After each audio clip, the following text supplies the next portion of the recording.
and then it lies to me. All right.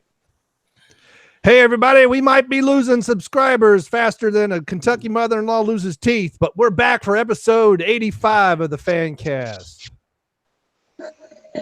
Do I still hear everybody? I think so. All right. I'm just kind of processed the whole losing teeth thing. Hey, I thought about that for about 5 or 6 seconds this afternoon. I'm sure you did. Hey, and I am your host, Brainmuffin, the lifting nerd, or Cuck Muffin, or Brian Lape, or Rope Man, Muffin, or Schnuermann. Ich habe viele Namen. Oh, geez, he's going Germish. Yes, let's do Germish. We ain't got tap and die because LMP killed him. Oh, no. Killed him dead. So we have 2 openings. And so I'm going to start with the regular crew. That man chuckling in the background is not... What did Jeff call him? The Samoan soccer mom? That is the other fight. At least on the Afterglow party, because that's all I've listened to. Go ahead. Good, bad. I'm the guy with the gun. Yes. That man whispering is Etep. PETEDADDYDOLLA. Pete Daddy Dollar, aka Etep Wokuian, to the place to be reviews. And if you come in my house, you better take off your shoes. It's me, it's PDD. How we doing, Fancast?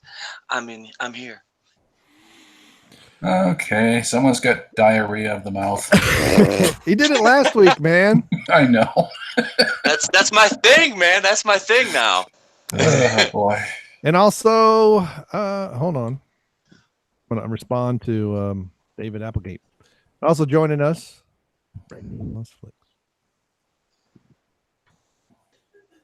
What's up, Raiders? It's your boy, the Groovinator. Please stop giving money to Disney. Please stop buying things from Lucasfilm. Support the Fandom Menace today. Please don't go. Yeah, and subscribe to my channel because I'm bouncing off 1,500 like a glass ceiling still. Fuck that. Subscribe to this channel. Yeah, we lost 2 subscribers since last week. Oh, because of the big purge. Yeah, we basically you lost 2 racists or problem people or conspiracy theorists. One of them, I think, we were dropped 100 before all that crap hit the fan. I actually got you a new subscriber. You did? Yeah, one of my friends just stopped over right before we went on, and I said, "Hey, check this out! I'm doing a live stream tonight." I said, "Give me your phone." Went on YouTube, subscribe to the channel, turn notifications on. Bam! Awesome. My God, that brown nose. I didn't even sub him to my channel. I'm like, I'm not doing a live stream tonight. I'm going to yours there.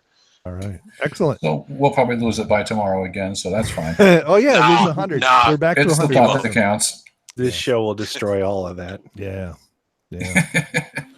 So yeah, I think we're trying to use Brie Larson more in the titles and in the descriptions, and so that's why I decided she saved the tick, and that's why the reason for the title. Don't be confused; it's just sarcasm.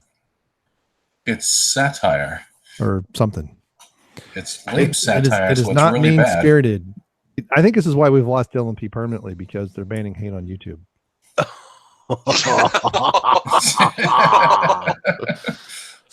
You know what it was is I criticized Trump and he's like, nope, out. Well, what we need to do is we need to have him do a Spanish, just go on in Spanish for 5 minutes. So we have, the culture we have, we can say we're multicultured and just the Spanish lingo for the English impaired. He talks too much as it is. He just need another excuse to go on in a different language. So I actually had something to bring up, and I meant to put it in my notes, and that was an hour ago, and I don't freaking remember. So oh yeah, no, I wrote it down there, Grandpa. I know, but I remember now. So we're gonna start kind of where the other show ended because I didn't listen to the other show. So have you guys? I don't have HBO, but did you guys hear about their Chernobyl miniseries? I've heard of it. Don't know much about it. Does it star Brie Larson? I'm not sure, but I think the redone version is going to star Idris Elba. Of course. Of course. Because, well, there's two complaints right now. Take a shot. I think it's hilarious. So there's one complaint. So for those of you who don't remember 1986, Chernobyl was it was in Ukraine, right? If I remember correctly. I was living in Germany when it happened, when one of their nuclear reactors literally exploded, as opposed to 3 Mile Island. I mean, people act like 3 Mile Island was this massive, dirty bomb that went off on the East Coast, and it was a bit of a disaster, but nothing like Chernobyl. So it blows up. It blows radiation all over the place. This is Soviet Union. So the Soviet government tries to cover up a lot of stuff. Of course, we detect it. The lady that I worked with in the office, had a part-time job after school. Was in high school. Okay. 1986. And she was traveling close to that area when it all went off, and they didn't even know about it until she got back to the West. They kind of hid that. Who the hell gave us a thumbs down? I don't know. Yeah, but anyway, there's two complaints. So the one complaint is from former Soviets, and I guess it's Russian intelligence these days, who are telling HBO that yes, it did blow up, but it was American spies who made it blow up, and they missed that in their miniseries. Mm-hmm. That's very Russian of them, right? Just like we also didn't put the American flag on the moon. Right. And there's some lady who's complaining that there aren't very many people of color in this, and that needs to be here we go. Oh, come on. Do you guys remember when they were complaining that there wasn't enough female leads in Dunkirk? You remember that? That was a thing. That and people, man, it was like, where are the black guys? So I'm like, it's Dunkirk. It's World War II. What? And it's the English and the Germans. Anglo-Saxons and right. Yeah. And Idris Elba stars as Winston Churchill in Chernobyl. Yeah, not a lot of Blurmans. Yeah, but the thing is, I think Paul Joseph Watson covered this a while ago, but there was a BBC thing about Roman Britain, and they had an article, and they had a black family in Roman Britain, and it's like, okay, there may have been some black people up here from North Africa, but they would have been slaves at best. The Romans, there weren't too many North African Roman citizens that were dragged off to England. And it's just like, kind of ridiculous. And they the Romans tended to inscript people and then move them around. So maybe there was a few soldiers. I don't know. But they were acting like, oh my gosh, we had this color palette in England 2,000 years ago. Well, they had Moors. Yeah, but the Moors painted themselves blue. They weren't blue naturally. No, I meant the Moors. Oh, okay. Yeah, I'm sorry. The Moors, yes. Moors. Yeah. Yes, but I thought the Moors were Islamic, Arab Africans. They were still black. It doesn't matter where they came from. They all look the same to me. Oh my God, now the dogs are barking. Golly day. So anyway, that was my thing to bring up. Anyway. I agree with the dogs. I totally agree. That's Toby. They're all playing. The old name. So how you guys Toby, doing tonight? I didn't Toby even Wong, ask. Toby Chu, Toby Charlie fucking Chan. That's racist. You wascally. That's Quentin Tarantino, so it's okay. Yeah. Well. Yeah. He might be the only one who can get away with the N-word anymore in his movies. Yeah. Mm-hmm. So how you guys doing tonight? Groovy. Okay. Muy excelente. Yeah. That's as much Espanol as I can speak, which is odd for a Russian. So. I mean, I'm angry, but I'm always angry, but I'm also very groovy. Groovy. All right. So you guys got topics to talk about? I mean, what's going on? Yes. Swamp Thing. Oh, yeah. I heard they extended it for 4 more seasons. No, it's the opposite, actually. They canceled that after the first episode. So was it that bad? Runaway success? That good? Well, it was nothing to do with the quality from what I've gathered. I was going to say, was it even on long enough for anybody to even complain about it at this point? I mean, we've gotten way worse entertainment that's going. I mean, so Star Trek Discovery is still going. everybody hates it, but yeah, Swamp Thing, hello, goodbye. What the hell? All right, Well, Frank, the thing I saw earlier, the show was all set up to be really, really great, but apparently it got canceled for the stupidest reason. Like, apparently the state didn't sign something right, or there was some kind of typo in the bill for the tax breaks for filming in the state. Oh. And so because of this, it was going to cost something like 18 million more, or, something was off by 18 million. So it was canceled for purely financial reasons behind the scenes. Oh, did they not film all of them yet? Or did they already film them, but they were going to owe back taxes if they aired them? I don't know. I mean, typically they usually film at least a few episodes and have them in the can before it goes on air. Now, this one is strictly because I don't have DC stream. It's DC streaming service, correct?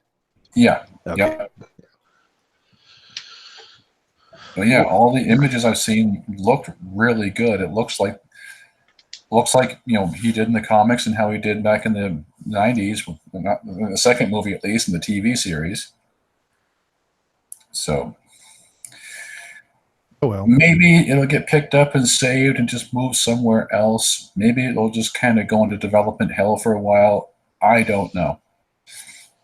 It's bizarre because I had like the perfect pitch for like a Swamp Thing movie.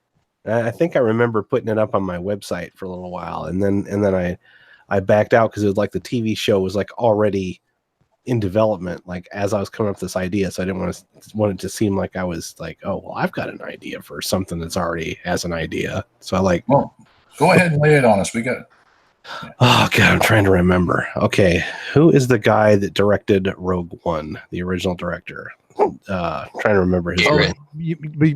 Before Gareth Edwards. Gareth Edwards. Okay, Yeah, Gareth Edwards has him, a very neat way of photographing things to where they look completely realistic, even if they're not realistic. And where I got the first idea was he has a movie called Monsters. Okay, and his movie Monsters, if anybody has not seen this movie, is pretty fantastic. All right, there are monsters in it, but it's basically kind of a you're there with them kind of thing, kind of found footage sort of deal. And I was thinking, what if they did like, and despite how you feel about the found footage thing, what if you did a found footage sort of introduction to the Swamp Thing, and then you slowly worked him into the DCEU? Like you had somebody on a documentary and they're trying to film one monster, like, I don't know, say the what's the Boggy Creek monster. All right, maybe they're going to film him, but in reality they're running into the Swamp Thing. All right, and they think the Swamp Thing is the one that's causing all the terror, but as things slowly unfold, they realize that there's an even bigger beast that's more dangerous than the Swamp Thing, and eventually the Swamp Thing saves most of the crew, at least the original filmmaker. So, and eventually that tape winds up in the offices of DC, and then they release the footage on the streaming channel or out in the theaters or whatever. That was my original pitch, if I remember correctly. I was thinking you do like a found footage type of deal, and you introduce us to the Swamp Thing, and you make it, kind of not so much CG, but just enough to where you can see what's going on. And then eventually you slowly reveal that, the Swamp Thing is he's not the threat. He's actually the one trying to defend the ecosystem from an even bigger threat. And that's where the climax of the movie comes in. That's terrible. You're fired. Okay. Well, it was an idea. No, I think it's got potential. Yeah, I'm not sure what they were doing with the series, but I did read some episodes or some issues of Swamp Thing, and I saw a lot of potential there, especially with trying to make, if you want to make statements, if you want to be politically correct and you want to make statements about the environment, or what would be a better way to go than the actual Swamp Thing. And he's an interesting character in and of itself. Is he's definitely not human, and he's part plant and all this kind of stuff. I just thought he was a very interesting character. He's tragic, but he's also very cool. Yeah, I mean, he was maybe back in like the early to mid 90s, he was huge. Because it was the first movie in the late 80s, directed by Wes Craven. That was Wes Craven. That's right. Yes, it was. Yeah. See, I knew that there was a reason why I liked that movie. I love Wes Craven movies. Yep, it was a great movie. Adrienne Barbeau had a massive, like, glorious rack. Oh, that reminds me, Lape. We think Adrienne Barbeau should be the Hall of Fame this week. Hall of Fame this week. Yeah. Oh, all right. Yeah. No, I'll see if I can find some good pictures. There's definitely. I'll find you. If you can, I'll help you out. Yeah. So I mean, you guys are going to do a lot more talking because I'd already made, arrangements, but that's okay. I'll push her to another night. You go ahead and do that. So then we were overdue for Hot Asian Woman, so I. Well, I'm interested. Keep talking. So, well, go on next week. Yeah. So then the early 90s, we had Return of Swamp Thing. Dick Durock came back to reprise the role. And all I remember about that is Heather Locklear, and everything past that is a blur. Yeah, but they really they updated the design of the makeup for Swamp Thing, so he looked more like he did in the comics, and he was really impressive. Like, Dick Durock he owned that character. It's a shame he died later on, but I think he died like lung cancer or something, some kind of cancer. But that movie was great. Then there was the live action TV series, which ran for, I don't know if it only had 1 or 2 seasons, but it was really well produced. There was a Saturday morning cartoon show, which I had some toys based on that. Here, I'm going to share this in the chat while Frank is talking. Okay. Oh, his character in Injustice 2 is badass. I love playing a Swamp Thing in that game. Yeah. The problem with Swamp Thing in general, though, is that he's not good for anything outside the swamp.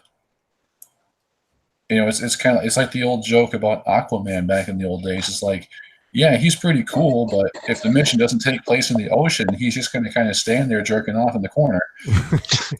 I just think if you gave Swamp Thing like an R rating and you kind of blended Swamp Thing with The Legend of Boggy Creek, I think there's a story in there somewhere that's waiting to be told, Yeah, I mean, that was essentially the plot of the second movie. Like, it starts off, yes, one of Arcane's monsters is going around like terrorizing people, and Swamp Thing just comes out of nowhere and beats the hell out of it, Toxic Avenger style. And then there was the 2 annoying kids who kept showing up throughout the movie, because that was a staple in the 90s. Yeah. I only remember Heather. Same here. Yeah.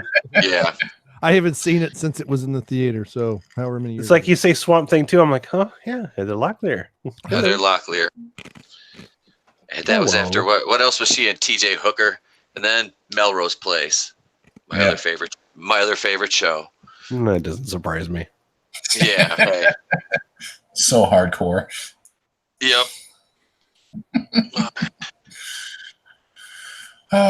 So maybe, like I said, maybe they'll renegotiate the tax thing and continue the show, or maybe it'll just get put on the back burner for a while and they'll try it again later. What's the big selling point for DC at this point, or the DC streaming service? What's holding that together? All the back content, as far as I know. Yeah, it's like, I think that's the only thing it really has is the back content. Everything else is just thinking and hopeful dreams. Wow, just fluff. It's all fluff. This streaming war really isn't as bloody as I thought it would be, is it? No. Jeff talked about this too after he first subscribed to it. He's like, you can watch Batman the animated series and the Superman cartoons on there, and all the cartoons and all the old, like I said, all the old back content. But it's like, are they going to have the old Shazam show from the 70s? I want the old Batman that was like the movie reels from the 60s. Yeah. The old 30s. Yeah, the 30s one. I want that one. Yes. That's actually on YouTube. It's like a 5-hour. It's like all the things put together in one. Yeah. So there's that. With all the Japanese bad guys. Oh, Ruckus, Bradford man. Holy shit! Liquid Metal Pro. Dios mío. No. This isn't totally related, but I did take your guys' advice, and I did finally sit down and watch Turkish Star Wars, and that is the first time I've ever seen the entire thing sober, and I watched it with your guys' commentary. And that was fantastic. I felt like I was there. That was awesome, by the way. That was a great night. That was a great show, guys. Were you here for Spider-Man? I was there for Spider-Man. Okay, I thought you were. Both of us were here for Spider-Man. That was a great. I think one more week and you guys are regulars. That was a fun night. Yeah, we never stopped laughing once during Turkish Star Wars. Oh my gosh, that was hilarious. It's actually better than anything that the Lucasfilm's put out in the past. Since they've acquired the license. I'm no argument.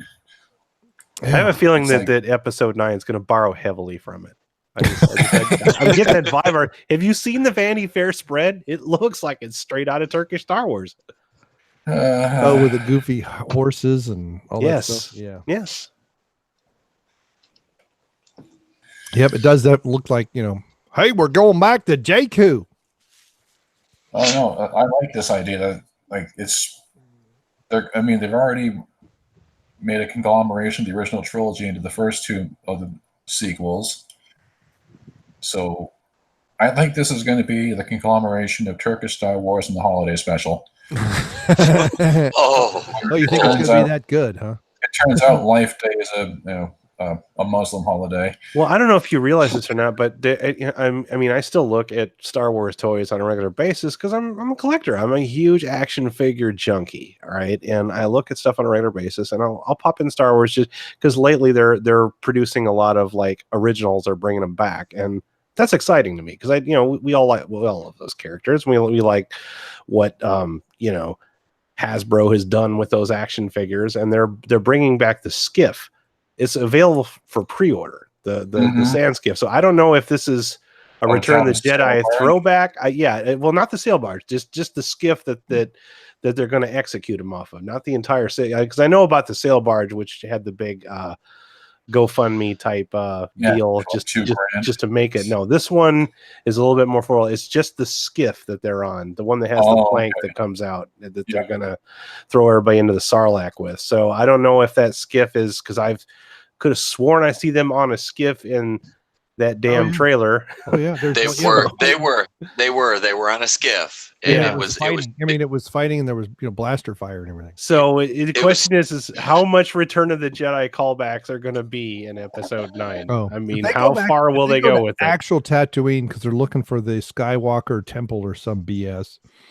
I had a great article, a video today that nobody watched about, was it today? Or was it yesterday? Probably yesterday. Nobody watched my content yesterday either. I think it's a YouTube thing. Yeah, if it's not, I swear to God, if it's not Brie Larson, no one watches. I know, right? It's amazing. It's like there's only so much Brie Larson news, and I found something today. The one I'm working on while you guys are talking is something I've not seen anybody else talking about, and it's from Channel 7 in San Francisco. So I'm pretty sure no one has talked about it because it's not national. Wow, you had to dig to excavate that one, didn't you? Yeah. Because if I put anything else out, 12 views in 2 days. I didn't even get one. I did one about why I don't do poster reaction videos, and nobody watched it. Yeah, I watched that earlier. It was awful. I did. I'm going to put this in the chat. 13 views about who's Ray. There's a rumor going around about who is Ray's dad. LMP is in the chat. Yeah, I know. Or is that a fake one? No, that's him. No one else wants to be him. Last week there was a fake Frank in the chat for the main show. Yeah, that pissed me off. Some fucking spammer stole my name and started like. Would a fake Frank be not so realities Frank? No, it was like, yeah. God damn it. Anti-realities Frank. Sir Realities Frank. I got moused.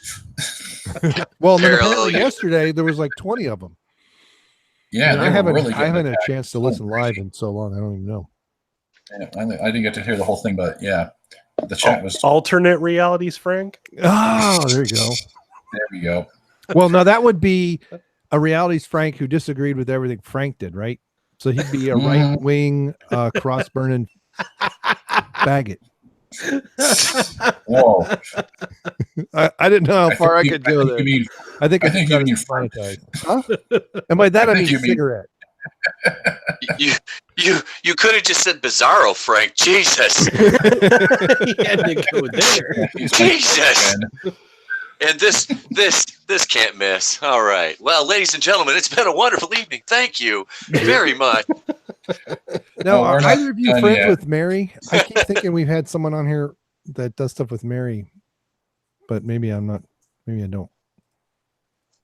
Mary? Mary, yeah, from Twitter. Mary Mayhem, or guess not. No, Yeah, I Mary don't know. Mayhem. Because I've spoken. I could have swore I've spoken to her or been. I don't know. That's Black Angus Reviews. Oh yeah, Mike. Yeah. He's been on here. Yep. Yeah, I'm serious. I would like to have her on the show. Black Angus back. Yeah, she's pretty funny. Yeah.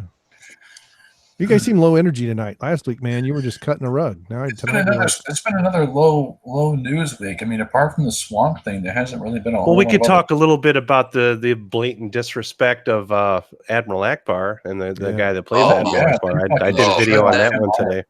Yeah. Not surprising in the least, but yeah, they've shit on him. It's really sad. I mean, it's like the guy's trying to cry out and say, I just wanted some kind of a send off or something of that, and they literally used him to make a joke. The thing is, I've all the times I've said it's a trap. Which is at least 400 times a day easily, and I've probably used that meme more than anybody I know. But now it's like I can't use the meme anymore because I'm thinking of this poor guy underneath the makeup, losing it while they say, okay, it's a wrap. It's like Ryan Johnson literally used this guy just to make a joke on the set because he thinks his jokes are entirely way more funnier than they really are. Yeah. But, that's par for the course. They want to shit on everything that came before and what made it great, what made, got people engaged and invested in this. But it's our fault we don't like it. And somehow this ass clown keeps getting work. Is he getting work though? I mean, what's he lined up to do? I don't really check his IMDb on a regular basis because fuck that guy. But he was making some kind of new movie. He's got Knives Out. Yeah, that's what I was going to say. Was that him or JJ? I keep wanting to say Laces Out, but that's a different movie. Laces Out, Dan. No, yeah, that's not Jar Jar Abrams and his empty mystery box on that one. That's what we're gonna get in episode 9. Oh god, it's just cringy though. Like Jar Jar is like you do so seriously. They're just gonna basically go full Return of the Jedi with this one. Okay, so you're good. That's what they're gonna do. I mean, why they'll would have to find a slimy worm thing because there's a big slimy worm thing in original, and the fans like that. I mean. These things are so blatantly, obviously designed by committee. It's like, why can you, seriously, like it, I think they said it best on Red Letter Media. They said, you have to think really dumb. All right. And the dumbest thing you come up with, that's first draft. And that's exactly what they throw all the budget towards. Like literally the first thing they come up with. It's like, okay, well, the kids really liked the slimy worm creature. So we have to have one of those. We have to have the skiff. Okay. We have to have that big, ugly, burpy hole in the ground. They'll probably do that too. So, Well, that's like see, I remember a couple belches and then I watched the special edition. The special edition. And I was like, how many more belches is Lucas going to put in this freaking movie? I just always thought that maybe that was Audrey 2's cameo in the Star Wars. Like they had Audrey 2 from Little Shop of Horrors, and then they somehow worked it into the Sarlacc pit. It's like an amalgamation. Seymour. So if you wondered what happened to Audrey 2, it's she's living, or she, whichever. It doesn't really matter, but. Did you just assume that plant's gender? I assume that plant's gender. It is living happily in Tatooine as the Sarlacc frickin' pit. It's still digesting though. It takes 1,000 years for the Sarlacc pit to digest its prey. But we'll never know really if Boba Fett got out of there or not because we got the Boba Fett movie taken away from us because who wanted that, right? Who wanted the Obi-Wan Kenobi movie? What we wanted was Solo. That's what they thought. Feed me, Kathleen. What I wanted was for Disney to go out of business and close the door forever, but we're not going to get that. No. So should we talk about the theme parks? I don't think we ever discuss that at all, or if we wanted to discuss train wreck, we can. Yeah, those have gotten Well, horrible reviews from like we're the gonna- early. What was they had the employees going for? Hey, before we do that, I would like to congratulate the Rookie Critic on 900 subscribers. Congratulations, Rookie Critic. Yay! Congratulations. All right. Anyway, apparently at the parks, you are at the not parks. allowed to say younglings Oh yeah, what was all that? What's behind that? because younglings were slaughtered in Revenge of the Sith. I know that, but that's it. So What? That's like apparently- politically incorrect to say younglings were slaughtered. They don't want to have any connotations or any kind of connection to that line of dialogue. So it's a banned word. So they don't sell younglings ale in the cantina either, because that would No, be beautiful. Okay, well, here's a Okay. question. If you live in Florida, there's a really popular beer called Yingling. Will they sell that at the cantina? Because it's awfully close to Youngling. I'm just saying. Right? That's what I Yeah. mean. The Yingling. That's Pennsylvania, I think, or New York. It's one we got. We finally got it in Ohio. Been hearing all about it, and then we finally get it. And I'm like, this ain't that good. What the hell? I've had Yangling. It's really good. It's all right. I don't drink. But I wouldn't know. You can't say youngling. You can't go to the hidden racetrack out behind the cantina and buy some youngling slaves. And apparently, you can't wear costumes or something. I saw someone post about I that. heard something about Jedi Yeah, robes, which seems We- really weird. We talked about that the other night on my show, and it was because they don't want them fans posing or the park goers buying the robes and posing as employees, because inevitably they think somebody will, and it's for liability reasons. Is why you can't wear these $100-$200 costumes that you buy and now you have to carry around. You can't put it on. Fail. Yeah. It's like one of the biggest. Good reasons job, why good job, people- Disney. Yeah, that's why people go to these events, is because they want to dress up. You And know- now, fucking. I mean, then again, who would want to wear heavy Jedi robes in Florida? This past summer, I went to Universal in Orlando, and there's people walking around the parks all day wearing Harry Potter robes. Yep. It might be hot as balls outside, but they're still wearing Harry Potter robes because, damn, those fans are some troopers. Oh yeah. They're really into it, man. But so they can wear robes at Universal Studios, but they can't wear Jedi robes at Star Wars Galaxy Edge. Nope. Fantastic. Winning. What was it? They had to wait like 3 hours to stand in line to wait another 3 hours to get a custom lightsaber for how many hundreds of dollars? Well, It's like $200, something like that. Yeah, like the crazy amount of money. Yeah. You got to wait in line for hours. Then it takes hours to get the thing fucking made for you, and then you just it's called a yellow wiffle ball bat. Trust me. Yep. Yeah, but there'll be people And you standing in line for it. You can buy a $25,000 fully functional R2D2 droid too in the droid shop, which is, I'm like, yeah, if you figure like a family of four to this thing, between accommodations, food, souvenirs, you're already spending probably around $5,000-$6,000, and that's on a low side for a family of four, I would think. But then you figure, a $200 lightsaber, a $100 Jedi robe, a $25,000 droid. I could have bought a Kia. That's shit. Etep, all that so you can relive those fantastic memories from The Last Jedi with your family. Yes. Yep, because Yes. the parks are exclusively based on the sequels.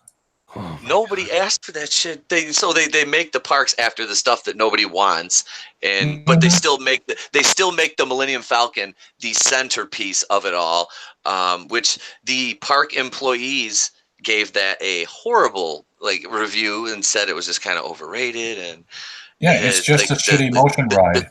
The screen wasn't good, and it's like, how many people have touched the controls, and it's like, I can't believe that either, because okay, I'll be the first one to admit those Transformers movies are awful, but I rode on the 3D Transformers ride at Universal, and it's freaking awesome. I mean, never mind how you feel about the movies, at least the ride is fun. I mean, like, how do you screw up the Millennium freaking Falcon? I can't.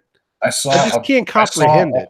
A brief clip, like a cell phone clip of the show, like the ride itself, and it's just you're flying around shooting at TIE fighters. For some reason, the Falcon goes into a trench run.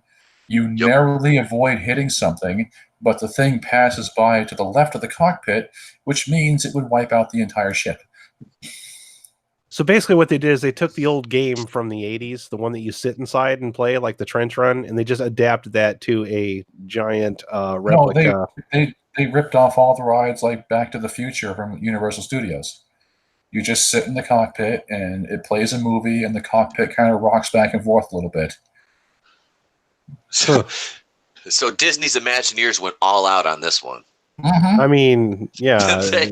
Yeah. Certain movie theaters you can pay and sit in the chair and it kind of shakes back and forth. And I guarantee it's not going to cost you 100, whatever it is, 60 pop just to get in the front door. Never mind all the other stupid money you're going to be paying to get through the park that day.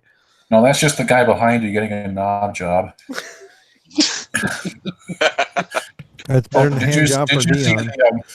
Did you see the article about the menu and the drinks prices at the cantina? Yes. Oh, those $75 the vegan smoothie. No, it's 75 for a beer. Because you get some kind of a collectible glass with it. You get some stupid wooden cup. I guarantee it won't be as cool as those glasses from Empire Strikes Back that Burger King were selling back in the 80s. I guarantee it won't be that cool. Those were amazing. They're still amazing. I have one of those. I don't have any left. I've got the Empire Strikes Back one with R2 and 3PO on it. Or even the plastic Taco Bell cups, for that matter. I still have some of those. Yeah. But yeah, you can get the fucking porg cup, or you can get a Wookiee cup, or you can get the fucking soy-based smoothie latte shit, whatever the hell it is. I'm just baffled as to how fast they've destroyed this brand. I didn't think they would. I knew that it would not be as good, but I didn't know that it was going to get destroyed this fast. Because, I mean, all things, let's face it, at some point, all things eventually lose their luster over time. Mm-hmm. But this thing here, I mean, it's only been, let's see, 2000. Yeah. So like not even 7 years. Like the brand has been destroyed. It's only been 4 years. Okay. 4 since the movie came out, but they did the initial logo purchase, which is what I call it.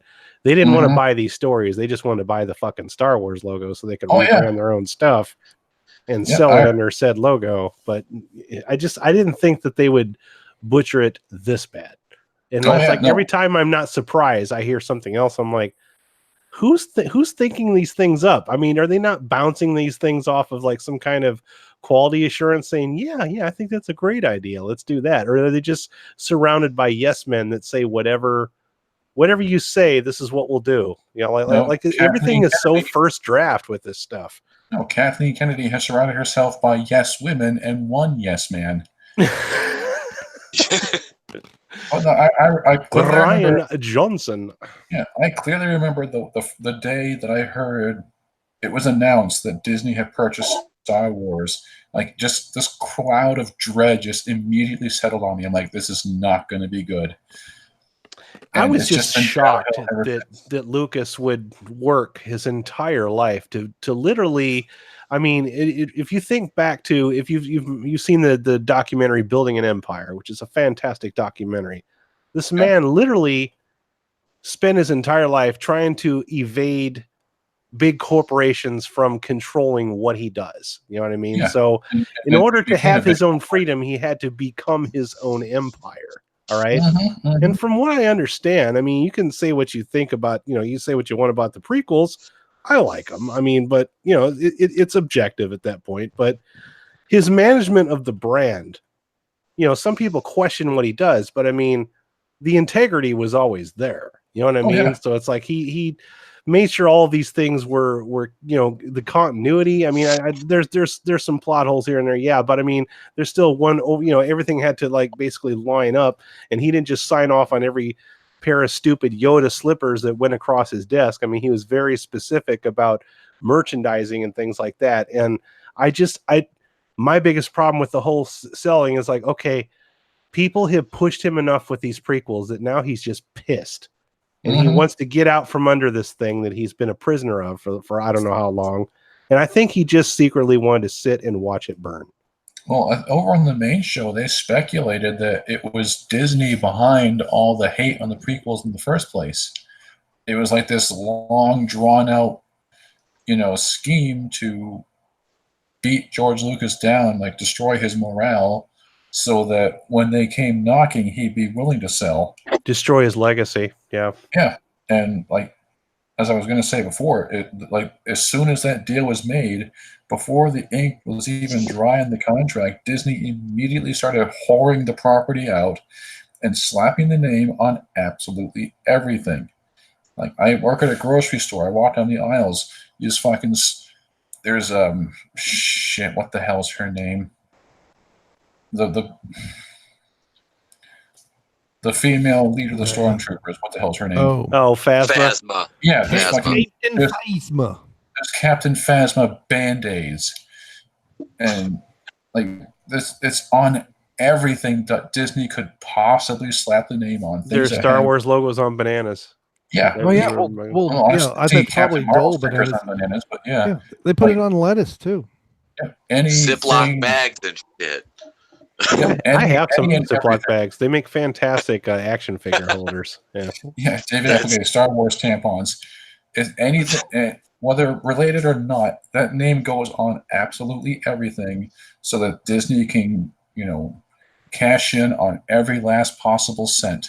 And that's the least offensive part, because then there's the movies and the TV shows, and oh my god, their whole thing was we got to pump this shit out as fast as possible, as wide-ranging as possible, because this movie has made billions of dollars for 40 years, and now we want that money. And because it's not going according to their plan, people are rejecting it. It's like, well, you're just trolling us, and you're haters, and you're all this, and fuck you guys, fuck you, Disney. I don't know about you guys, but last year, like this past summer, I went to Universal because I just never been there before, and then the year before, I went with some relatives, and we went to Star Wars, and it was Disney Star Wars. It used to be MGM, and now it's I don't know, Disney Star Wars, whatever the hell you call it. But we went to that one because I had the more Star Wars stuff.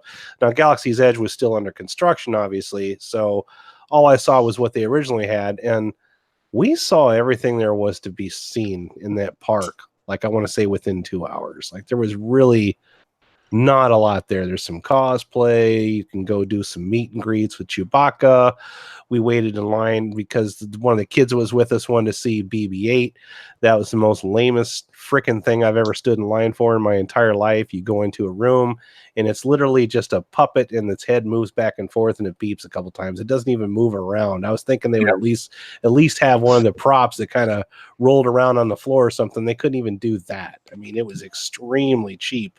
Oh yeah. And we were bored. And we just went to Universal this past summer, and we were making plans to go back on the way home. That's how much fun we had. Universal is way better than Disney World, in my opinion. Oh, definitely. Back in '98, when I was in high school, the band and chorus went down to Orlando for a music fest, like a competition.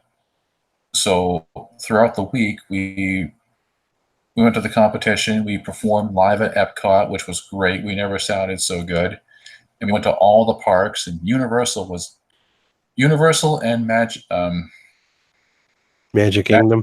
Yeah, those were the best ones. Let's go. We went to Magic Kingdom, and we went on the Star Tours ride, and that was fun.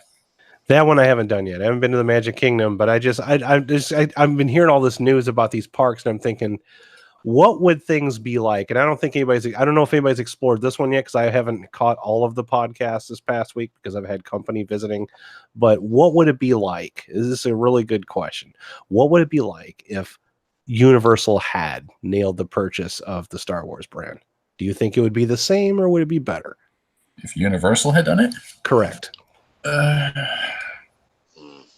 think at this point, the bar is so low, it could only be better. I think as long as Kathleen Kennedy was allowed to do what she wanted to do, it wouldn't have made a difference.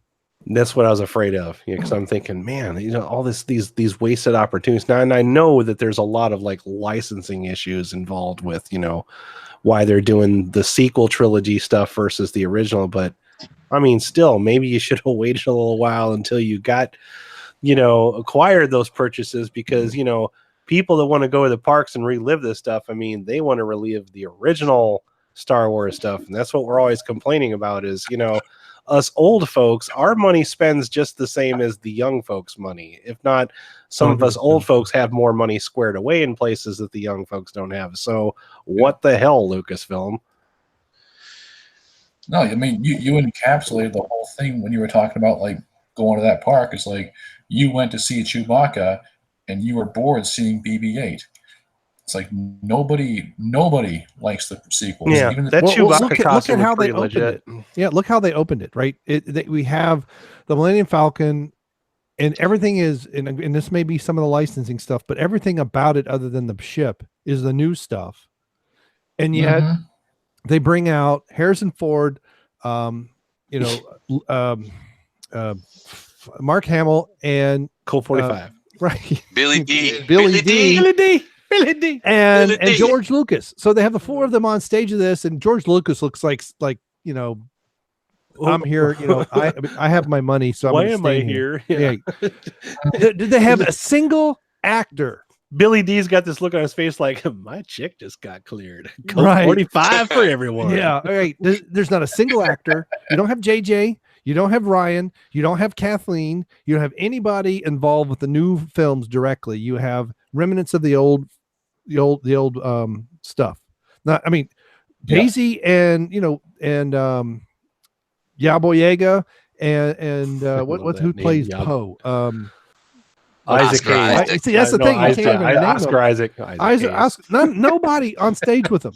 And yet that's what it's about. It's like you're talking about false advertising. It's like, yeah, that's part of the problem with the prequels too. Now the prequels had a bad execution, but a lot of the problem was people wanted to see the original movies. And right. And that's what that was JJ's excuse for what we got in The Force Awakens, where he parodied the original, because people want to, we have to reset by going back to the original and making it worse.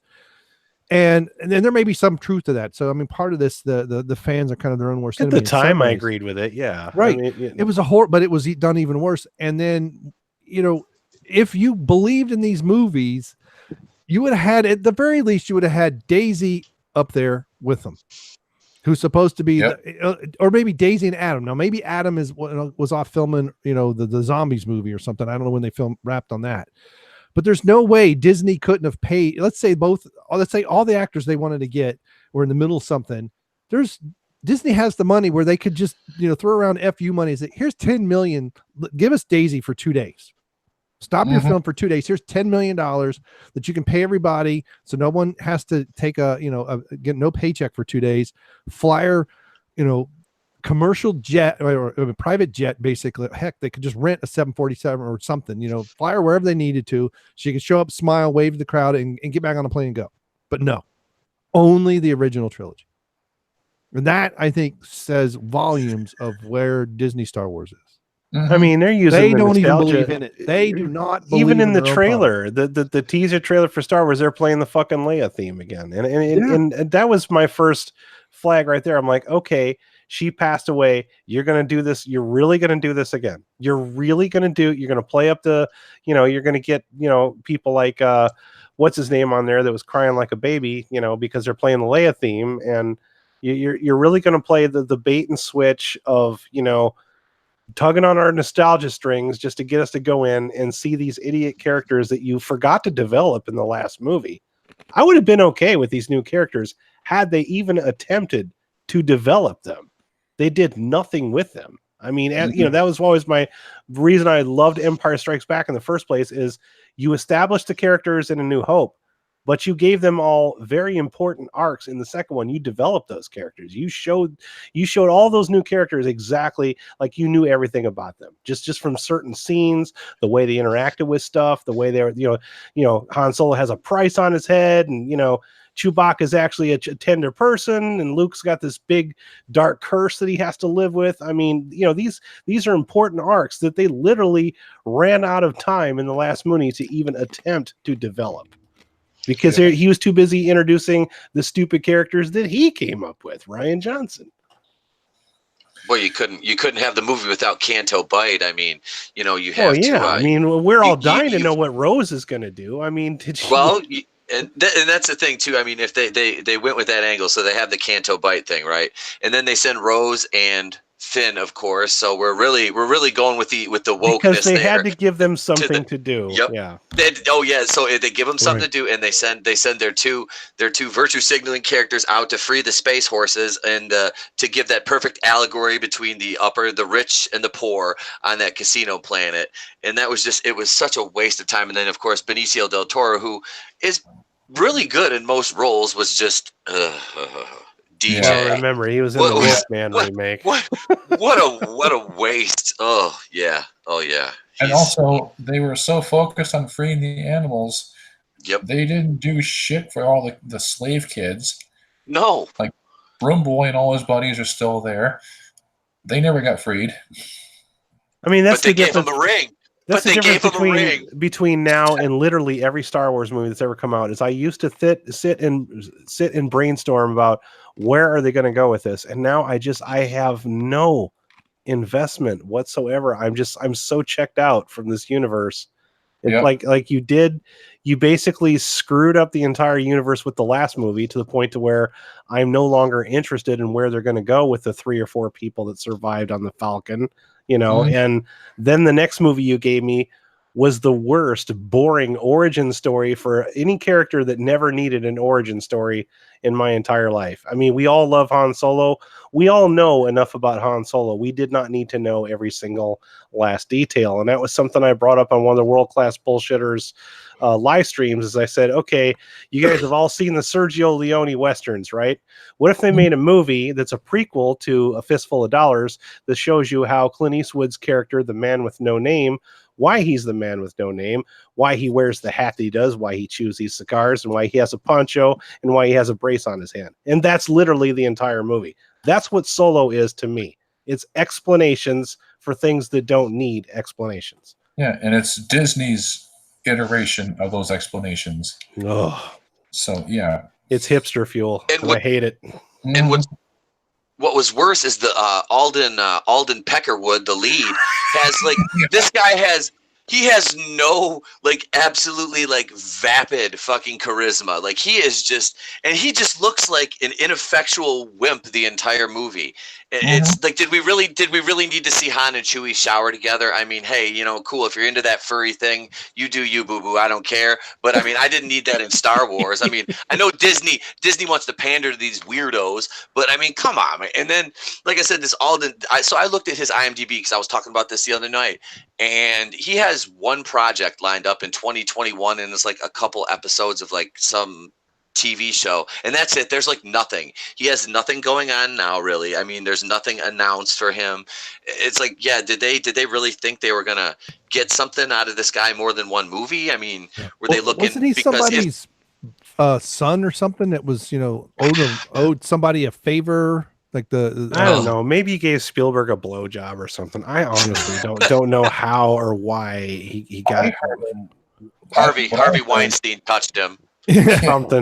Something happened somewhere that we'll probably never find out about until we're too old to not even care anymore. But he was touched by a Weinstein. I've never been more bored watching a Star Wars movie than watching Solo. Because at least when I originally went to go see The Last Jedi, I was excited walking into the theater. With Solo, even when they first announced it, I'm like, well, why the hell would they do that? That seems like a really dumb idea. Mm-hmm. And then nothing that I saw instilled any confidence in me whatsoever. And I watched it on Netflix when we did the live watch party with the bullshitters. And I was just like, oh man, I'm glad I did not waste money to see that one. It's the most disinteresting, and boring is not a word I would ever associate with Star Wars in my entire life. That's the big problem right there. They were never boring. No, they were edge of your seat. And that's the thing. And my wife, to speak to your point, just expand on it a little bit more, she's a casual Star Wars fan, not some, I've followed this basically my entire life. Like I said, I went to the theater to see Return of the Jedi. And she watched Solo with me, and she sat there and she said the exact same. It's boring.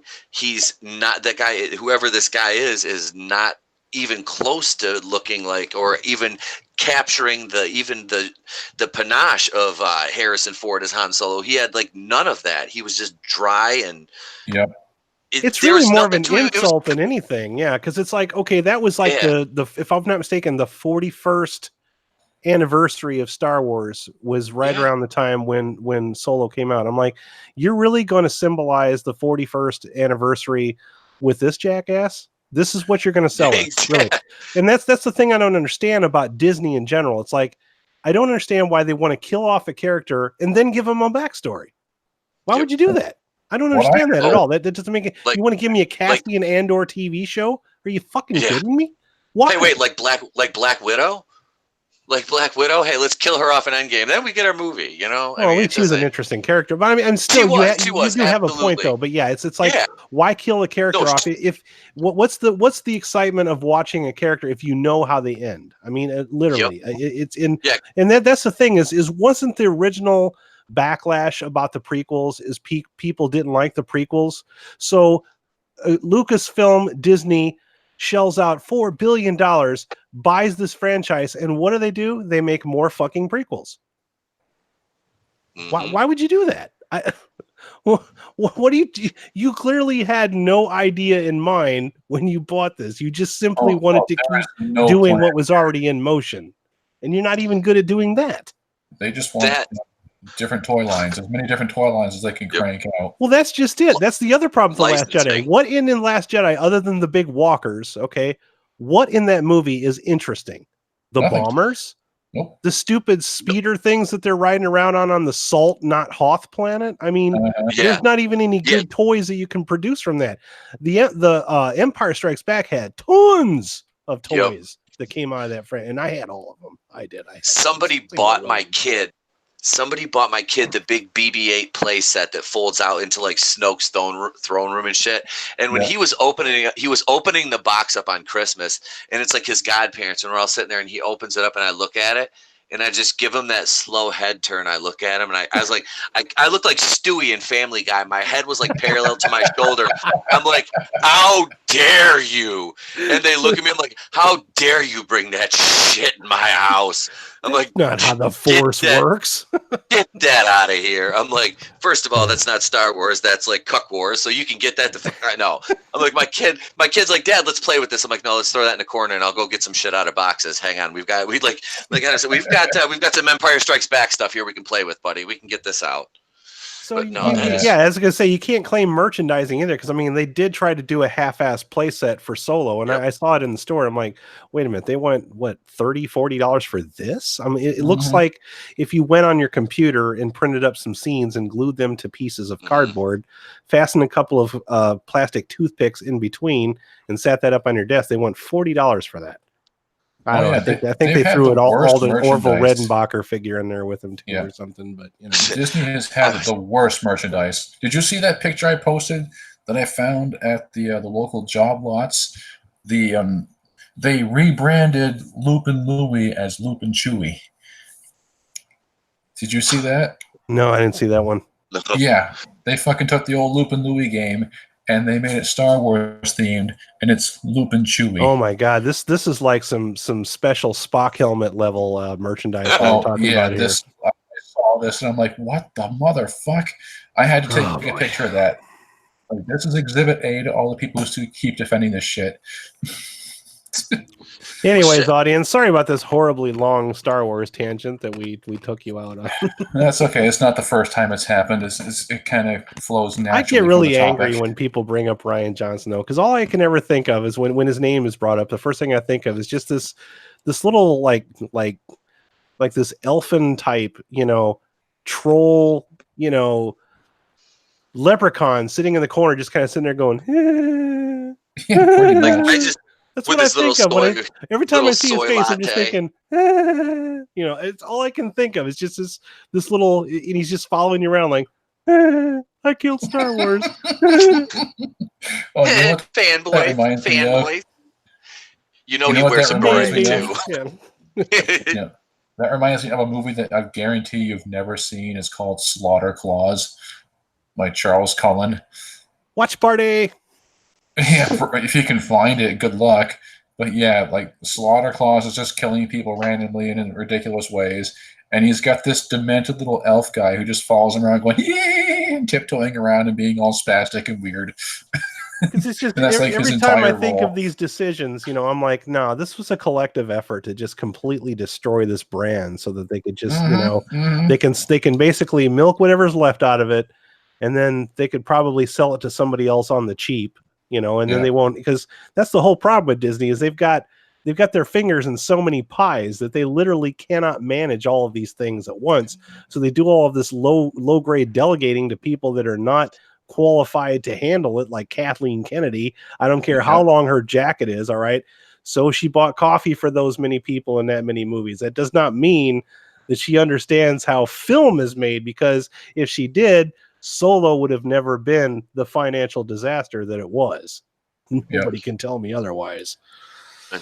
Well, when you fire your directors, 80% of the way into the movie, and then you bring in Opie to try to finish it, and it just I'm gonna tell you, man, for about half a second, when Solo was being pitched to me as a comedy, like a Star Wars brand comedy, I thought, well, you know what, this is something that we haven't done, because one of the things we liked about the Marvel movie so much is every single one of them is a different type of movie. They're not all copying each other. There's certain things that are formulaic, like especially their villains, but like Ant-Man's a heist movie, and then Captain America Winter Soldier is a spy movie, you know what I mean? Like we were starting to get that because, Rogue One was a war movie and I liked it. I'm like, oh, okay, well, if they keep doing this kind of thing, that might be all right. So if you give me a comedy, and even if you would have just given me like, okay, Orville Redenbacher aside, all right, if you'd have just given me like a previous adventure,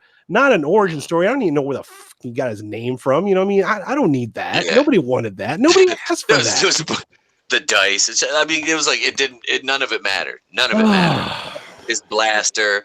And I just want to go off on a little side note, if we can, here about you brought up Marvel and their formulaic villains, because there's all these rumors floating around that they're going to do the Norman Osborn as like a MCU wide villain.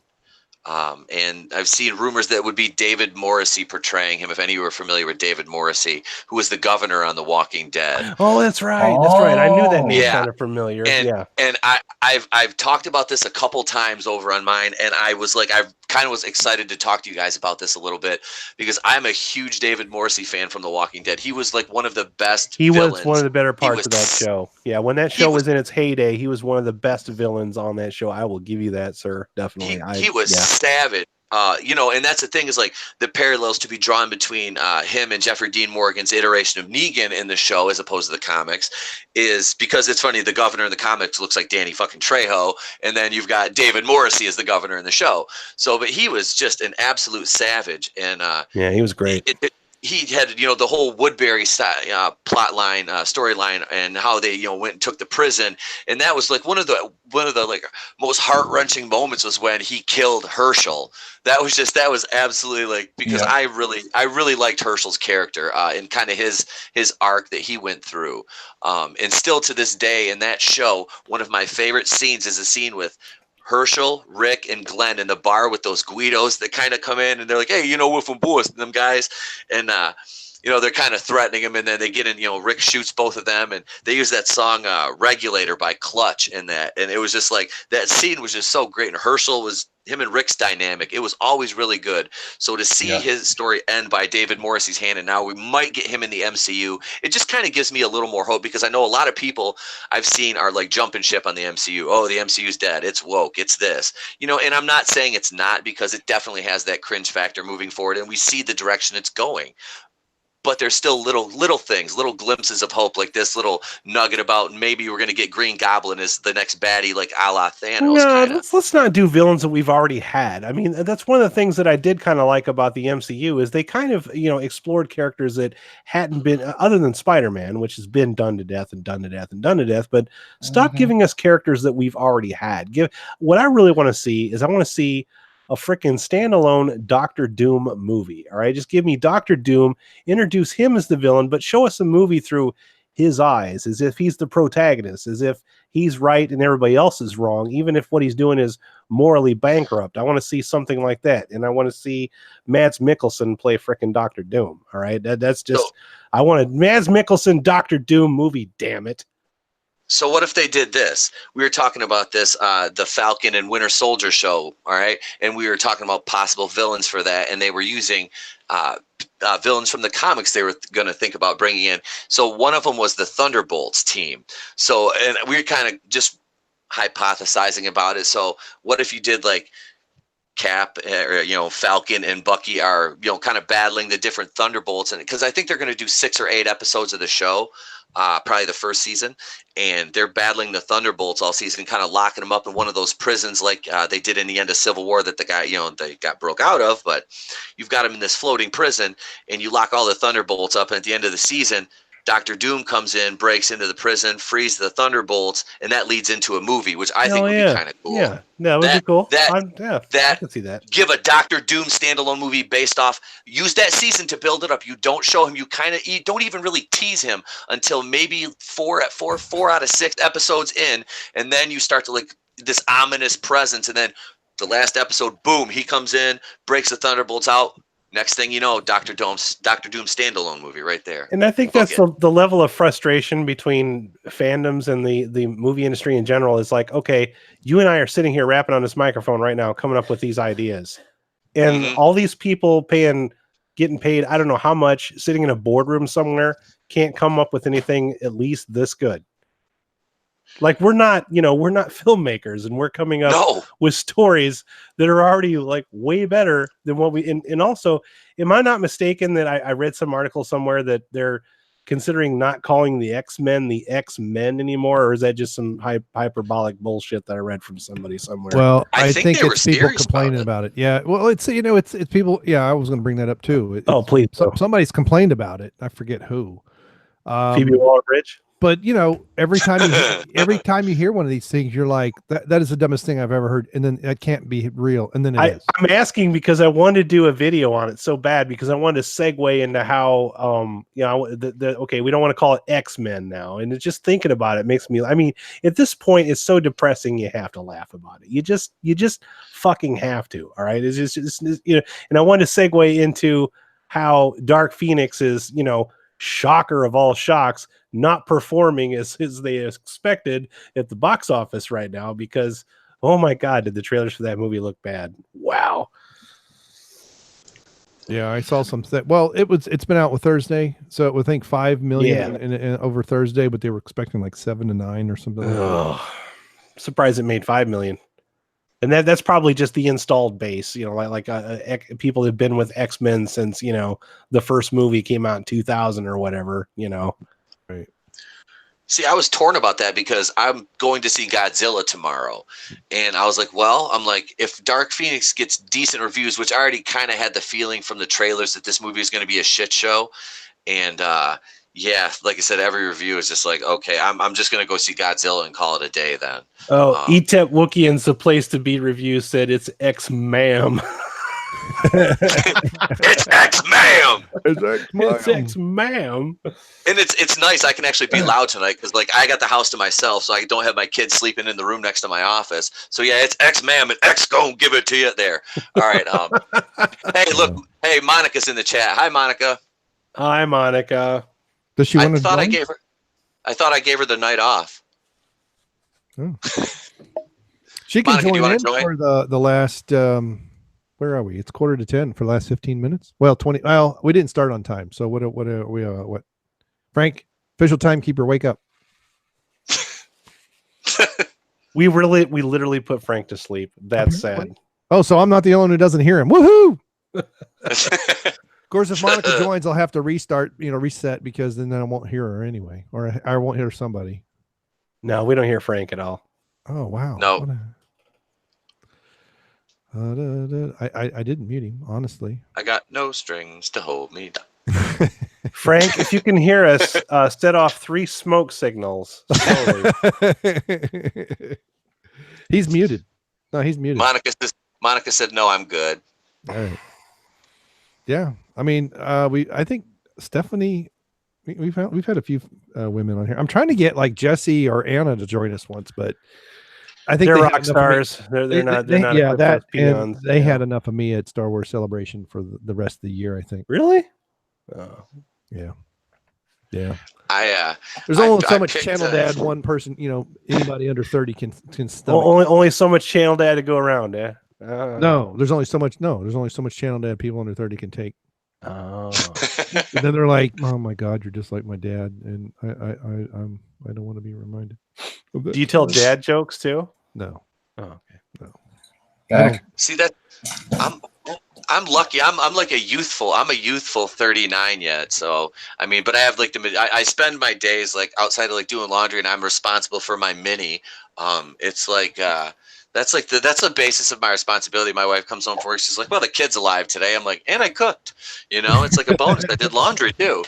But no, it's like every night though. It's like I'm either writing or I'm doing stuff for the podcast, and this week has been hectic. But yeah, there's been so much like this speculation on MCU stuff, and then Star Wars Episode 9. Do any of you guys watch Mike Zero's videos?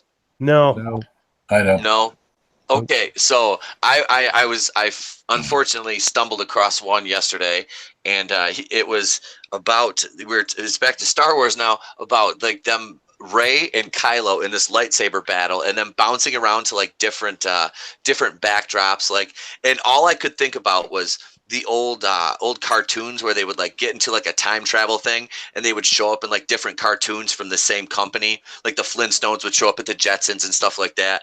Like I could see like Rey and Kylo just like bouncing around like it would just be like really stupid and cartoony, and that's basically how Mike Zero described it. And I think it was his dartboard that told him to say that, but I'm not sure. Now that'd be funny if this is the one time Mike Zero got everything right. Oh my God. It's like, but he uploads, to his credit, he uploads like 900 videos every 10 minutes. So, I mean, it's like if you throw enough at the wall, something's going to stick. I mean, Disney's tried it. You're close to my age. Your little one, okay, you and I grew up, we didn't have this like overload of like all these superheroes and Harry Potter, and Star Wars, Lord of the Rings, and all that. So he has all that in his lifetime. Okay. He has just this overabundance of things to choose from. What is he the most excited about that hasn't come out yet? Like, what's he looking forward to the most? That's what I want to know. What do the little kids want? We already know that what the adults want, which, what do the little kids want?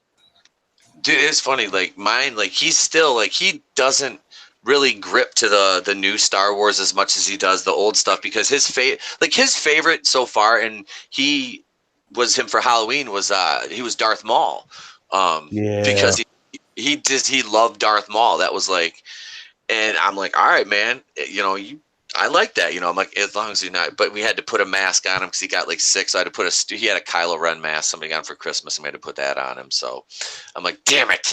But we had to take his because we're going to paint his face. That's funny and you mention that, because a good friend of mine, his kid's probably about your age, and he's going through watching the original movies now, and so far Phantom Menace is his favorite as well. So it that was geared towards a younger audience. Yeah. I think Lucas absolutely nailed it, at least in that he sense did. of the word. But even when I was watching, I remember like, okay, this is more catered for the younger audiences to bring them in. I get what he was trying to do with it, so. It still had its high spots, though. You know what I mean? Like it has its high spots. It was very exciting. I went and saw the damn thing 9 times in the movie theater. I've been in millions of arguments about, okay, this movie may not be as bad as you say it is, but my only gripes with the movies is with that particular movie is obviously the CGI has not held up as well, which I was kind of afraid that was going to happen at the time. Because at least in Jurassic Park, you blended CGI in practical effects. And also, if you think about the Phantom Menace has just way, way too many cartoon characters in it. Mm-hmm. And every time one of those cartoon characters speaks, it just kind of lowers the tension level of any of the scenes that are going on. It's like every time, Boss Nass does that blah, blah, blah, stuff, it just like all the tension just sucks right out of that scene because he has to make a funny noise so that the kids will giggle at the movie screen. And why were the Nemodians? Why did the Nemodians have to be Asian? Did anybody else? Oh my God! Yes, send the ambassador, sir. Also, why was Padme speaking like with a very, very thick British accent? Was she trying to emulate Leia from A New Hope when she was doing that, or? Because that went away by the middle of the movie. Well, there's that one scene in A New Hope where I thought I smelled your foul stench when I was brought on board. You know, yeah. You think maybe that was filmed first, and then they just kind of ran out of money, and it's like, well, we can't reshoot that, so just. Well, I think Carrie has talked about that, and part of it was, she was also surrounded by all these British actors, and they were in there. And she's that's what it was. 19 she years pulled old, a Madonna with Guy Ritchie. Got it. Yeah, okay. she was what, 19, 20, And thank you for saying that about Madonna. Remember when she was British for a while? Yeah. She's just, I'm getting stuck by a Brit. No, she's I'm British. a clone of everybody that she's dating. Like she was with Tupac for a while, and she had all the gold on and wearing her hat backwards and shit. I'm like, oh my God, Madonna, give it up. It's like when Chelsea Handler dated 50 Cent. About 10 cents. Well, my thing was too, she doesn't need, Amidala does not need to be a queen. I mean, this whole, it's like, Lucas, did you remember your own lore? She was Princess Amidala, she was Princess, Leia Organa, and it was her adopted parents that were, royalty, although, they never really had he was a senator in the prequels. Mm-hmm. And that kind of made sense. She could have just been from the lowliest thing, but they had all this ornateness that was, I think, overblown, and they pulled it back a lot in the second movie. But yeah, I think, and I've said this many times, we start to see this in Return of the Jedi, where Lucas went from being a movie geared at the young adult, matinee crowd. So, say early teenagers. So like maybe 12-year-old boys to 18 or something, to 5-year-olds. And it's like, yeah, that was one of my problems with Return of the Jedi. Well, never mind the fact that every single one of my favorite characters frickin' dies in that movie, which is why it's not my favorite. But the overusage of Muppets, there's Muppets and furry things all through that. Yeah, he had a furry fetish going on with that movie. So they just couldn't afford that many tall actors to be Wookiees. Yeah, well, that was part of it. It's supposed to be. Yeah, it was supposed to be on. I think that scene would have been a lot cooler if they would have had, if it would have taken place on Kashyyyk. Definitely. Yeah. That's one of the best parts of Revenge of the Sith is the battle. Absolutely, because the Kashyyyk warrior fight. Yeah, it's great. They can get midgets for half the price. So we got to do that. Well, and they even come with little harnesses. They probably literally did that. They're like, okay, well, if we cut the Wookiees in half, we can save at least 50% of the budget that we need for this film. So let's just have half a Wookiee. Costumes alone was 50% off.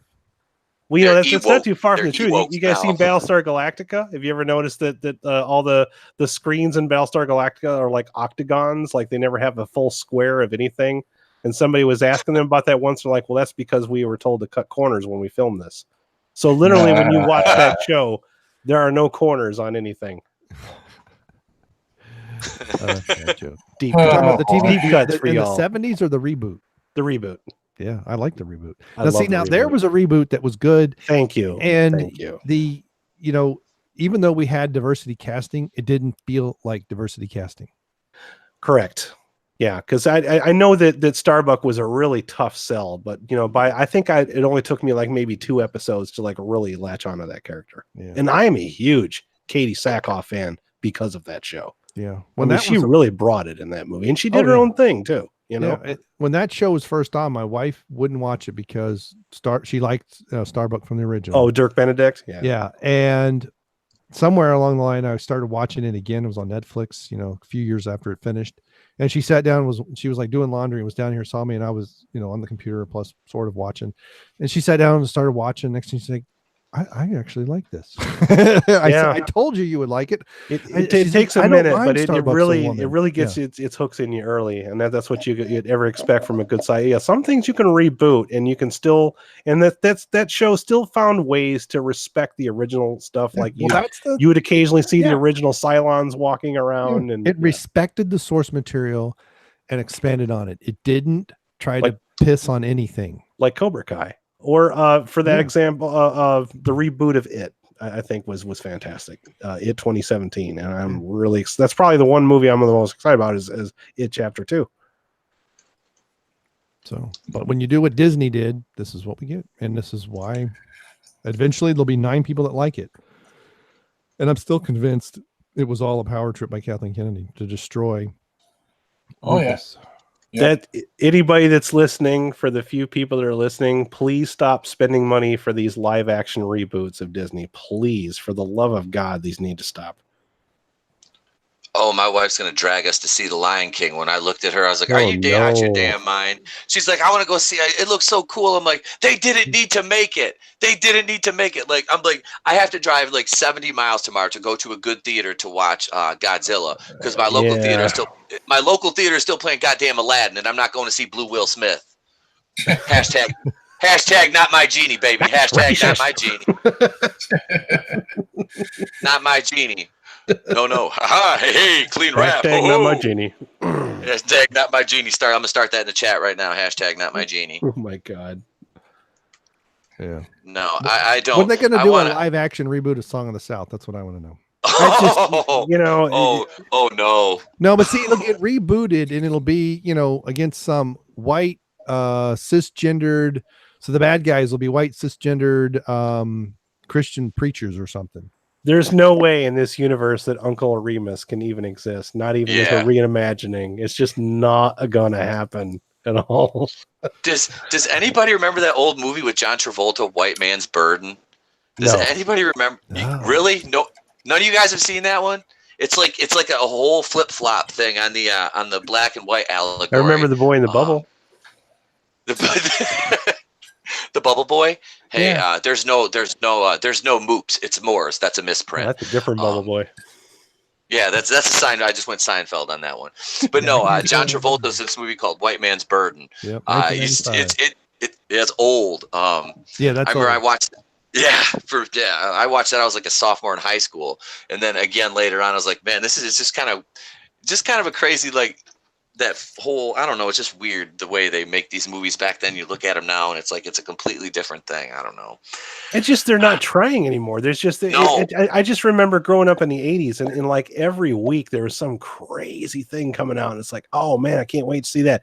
You never even stopped to think about like, oh, well, I can't wait till they make another one of those. No, you were more excited about what they were going to come up with next. Like, I used to follow directors. Like, oh, that's the guy that directed such and such. Like, okay, remember when we all went to go see Willow because, Lucas's name was attached to it? We weren't like wanting to see Willow because of, the story or that kind of stuff. We just went because we knew, Lucasfilm, they make great things because everything wasn't a freaking sequel or a reboot like it is now. I went to see Willow because of Val Kilmer. If they made a sequel, it was like a really big deal. And usually, unless it was Terminator 2, it was not very good. So Yeah, that's for sure. Yeah, that's Godfather Part 2. There you go. That's good. Yeah, Godfather Part 2. X2, X-Men United. Empire was good. Jaws 2 wasn't so good. No. Oh, what about, was it Jaws? What about the Jaws movie when they were in Jamaica? And there's no good Jaws movies other than the original Jaws. That was the shark followed the us. sequels always gradually diminish as time goes on. They're all bad, all of them. They're just different levels of bad. It's like, okay, bad, worse, even worse than that. Oh my God, what the fuck? Right. Well, I think the second Planet of the Apes movie was that Return, whatever, the Charlton Heston ones, not the more recent ones. That wasn't too bad, but after that, but they made 4 of them. I mean, it's like, come on. Oh, more than that. Yeah, there's at least 8 of those, the original ones. Yeah. They got just crazy after a while with that. Like, and the makeup kept getting cheaper as they went just on. had floppy masks, and it's eventually they were just masks. Yeah, making it in someone's backyard, I think. Pretty much. So, speaking of going to see Godzilla, so I had not seen Kong Skull Island. I just watched that last night, dude. I watched it. I don't know if you saw my post, but like within I did. 20 minutes, I was like angry, and I'm like, I can't watch this anymore. I'm like, okay, at what point in that movie did you check out? Like where how far into it did you get? It was the opening scene where they're flying in formation and they first encounter Kong, and he just I mean, he's swatting helicopters like he's Dikembe Mutombo in '95 in the paint. I mean, just like bop, bop, bop, bop. I mean, just tossing shit. I mean, like comes in with a little. Here comes Muggsy into the bar. Bop, Kong just swats a chopper. I mean, like it's just like I'm nothing. And what do? Let's just fly right into him. I'm like, let's swarm. I'm like, oh my god. I'm like, so I understand. easily the best part of that movie is John C. Reilly. Now, let me ask you this. Yeah. Would not the movie about how John C. Reilly and Gunpei finally managed to be friends and start building a boat, would that not have been a better Kong movie than what we got? Oh my god, yes. The human factor on the part of like, and it sucks because like I'm like, it's got a really good cast outside of wasted. Every single one of them wasted. Yeah. Except for John C. Reilly, who's like in his own movie in the whole time. Yeah. But honestly, like I'm looking at it, and Brie Larson was in it, and she was just like there. You didn't really even. There's like she shot the big skull monster with a flare, and there was a few times with the camera panned to her where she was taking pictures. And I'm an anti-war photographer. Oh, you're the one guy's like, oh, you're a woman. Yeah, of course I am, bitch. I'm Captain fucking Marvel. No thanks to the bullshitters and all you guys. I can't look at her in a movie and not think of. Can I speak to your manager? That's all I ever think of when I see Toronto's. I need to speak to your manager. And it's like there's like a part in the movie where it's like she's like knocked into a big pond somewhere and she's like sinking to the bottom. Like, don't save her, just let her go, go. The world will be better off for it. Just don't rescue her. But it was like, John Goodman was kind of, John Goodman was cool in it, but it was just like kind of, Corey Hawkins is a good actor. I like Shay Wright that played Cole. Yeah, Shea Wiggum. It had a really. It's they forgot to write a plot, and a lot of that's because that's what happens when you cut art out of high schools, and you have this really bad writing that comes out now because it's just people copying bits and pieces of things that they've heard before and over explaining everything. That's what's driving me crazy about most of these new movies is how they have to endlessly over explain everything. Things that you could pick up if you had a modicum of talent, you could pick up on things just by shooting things a certain way or having somebody react to something a certain way. Nope, you have to over explain everything with exposition now. It's made modern movies so boring for me. And that was it. Tom Hiddleston he's likable. And I did like kind of like his character a little bit, but like I said, overall the story and everything, it was just so weak and just pathetic and just a half-assed attempt at. But then, like I said, then you get the CGI, and I went back and I watched the movie. I finished watching it that day. I rewound it, and then I watched it again. My kid wanted to watch it again this morning, so I put it on for him, and I sat there and I watched it, and I got angry again during the helicopter scene because that's just what I do. I'm an angry old man, and I yell at clouds and. Get off my lawn with your hoop and your rock and roll. I had these damn kids riding 4-wheelers up and down my road, and I live on basically it's almost like a cul-de-sac, and they're like weekenders, and they're riding their 4-wheelers up and down. I'm like, that's it. I'm calling the sheriffs. And like 15 minutes later, a sheriff's car pulled, and I didn't, and the sheriff's car pulled down the driveway and down the road, turned around, and ended up. My dad was leaving. He came over to power wash my deck, leaves him, and he says, yeah, the cop pulled him over and made him go in the house with their parents there. I'm like, little shitheads. It was like 24 hours straight of that. I'm a grouchy old man, and this relates to my movie watching too.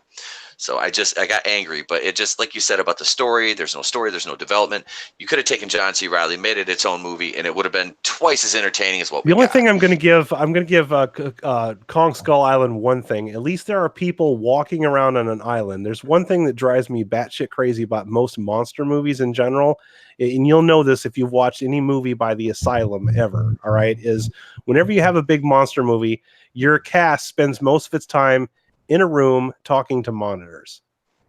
That is the most overused trope in any single freaking monster movie ever. I was just glad that they weren't doing that. I'm like, I don't want to see people sitting in a room yelling at monitors for the rest of the movie. And then that's they're like the exposition being like, oh my God, he's doing this now. Oh, look, he's turning back. He's going underneath the submarine. At least they were just showing these things happen. And the other thing I like about Kong Skull Island is when monsters fight, you can see what's going on, which you can't see anything in any Michael Bay Transformers movie that's ever come out ever.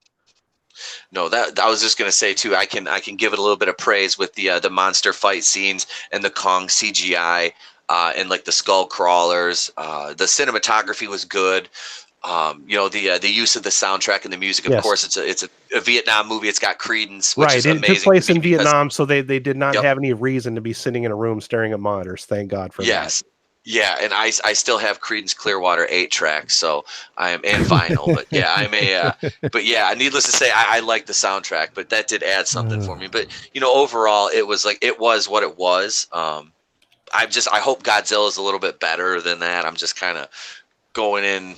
I'm going in with like decent expectations, but not like ready to be. I'm a sucker for monster movies, dude. Yeah, I'll definitely. I'm trying to do it. I'm going to do a review of it for my channel, and I want to see that. I want to see Rocket Man. So it's not like there's nothing coming out that I'm interested in, but it's just a lot of the big budget movies. They're all hitting the same beats, and they're all mostly reboots with too much explanation going on. It's just frustrating. Mm-hmm. Well, that's when everything's a focus group. Oh, I know. Designed by committee. The research shows all the same information. Yeah, that's just going to be. Oh, that's the formula.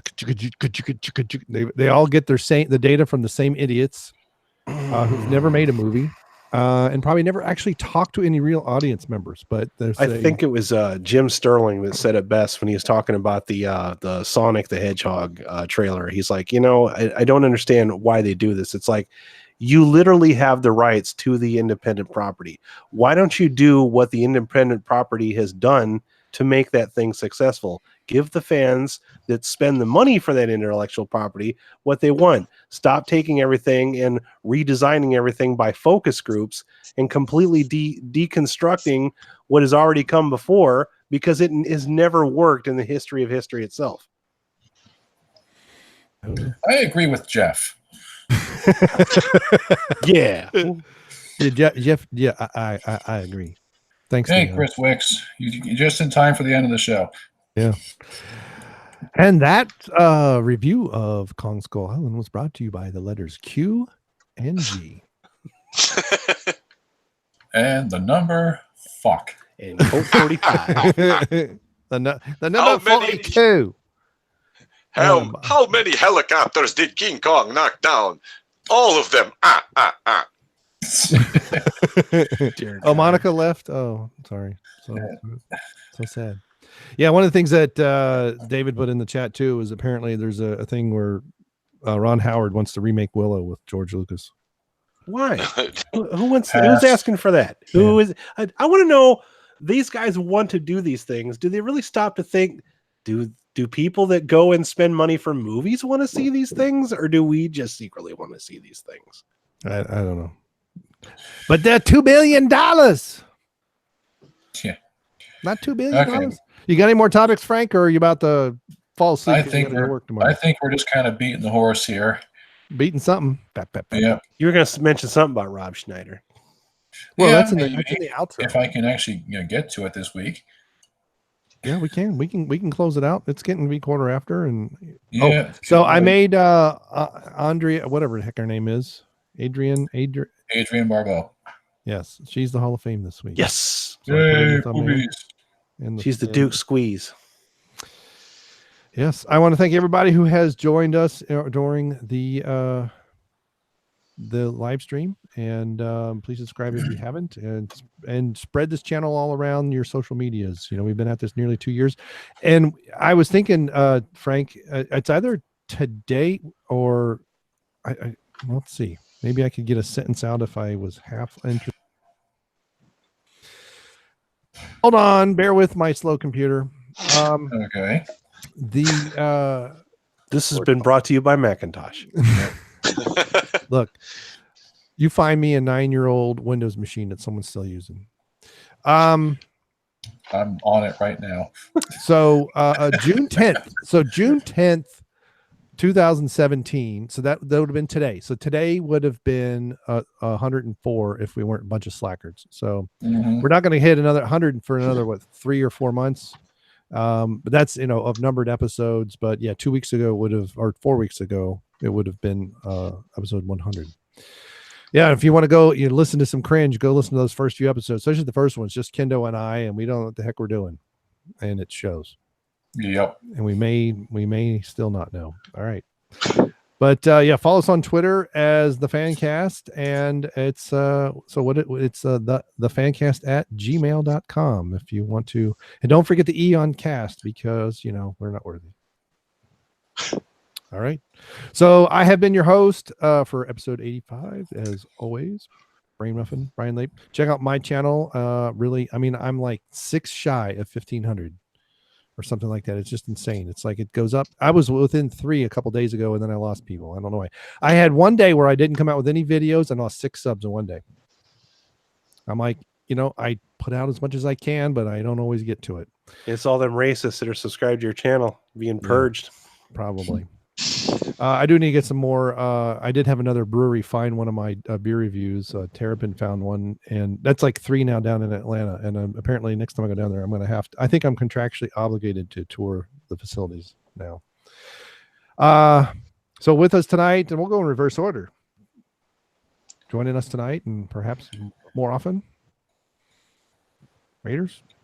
Hey guys, make sure you subscribe to Raiders of Lost Flicks. Check out raidersoflostflicks.com. We got a lot of stuff coming. Got some cartoons. We're going to try to do some forums and have some finger painting and pony rides and things like that. So make sure you check out my channel. I am just a few subs shy of 200. Once I hit 200, I'm going to do a live stream on there and maybe have some guests. Woohoo! Yeah. Nice. And Pete. You can find me at Etep Wokuian, the place to be reviews on YouTube. We're at 32 subscribers right now, but I'm just kind of getting going because I just got my computer this week and I don't have to do cell phone camera videos anymore. And of course, my first video is a Brie Larson video. You can find me the place to be reviews podcast on Anchor, Spotify, iTunes, and now Podbean. And you can also, if you're in the Houghton Lake area, see the place to be reviews. Monica and I will be at Houghton Lake Con, the first annual, June 14th, 15th, and 16th. We are hosting the cosplay contest on Saturday and Sunday. So that's a little bit about where you can find us and what we're up to. There'll be some videos uploaded, probably 1 tonight on the channel and 2 tomorrow. And we'll be back to normal on Monday with my special guest, of course, Raiders of the Lost Flicks. Yay! Very nice. Blah, blah, blah. Blah, blah, blah. Yeah. So, also for those of you who like my beer reviews and things like that, the Afro Beer Chick on Twitter, she and I are trying to figure out a time to do a live stream beer review of the same beer. So we're going to try and do a test this weekend. We'll see. Getting our schedules aligned is a big difficulty. So, I'm trying to do more beer reviews. It's just people don't watch them, but I love doing them. And also, he's been sitting there patiently listening to us drone on for 45 minutes. Reality's Frank, take us out and take us home. Next summer, Rob Schneider is the greatest circus clown in history. Until one day he discovers he owes a lot of money to the IRS. And the only way he can get the money in time is by making gay porn. Walt Disney Pictures presents I'll Juggle Your Balls, but you have to pay me first. Rated R. Bravo. And let me tell you, when you do that voice with that icon, that avatar, that's awesome. From Futurama. It's like, it kind of sounds like that, but not quite. And then you're always more echoey, like you're talking through a can or something when you do. Well, in my kitchen, it's a pretty big room, so yeah. Yeah.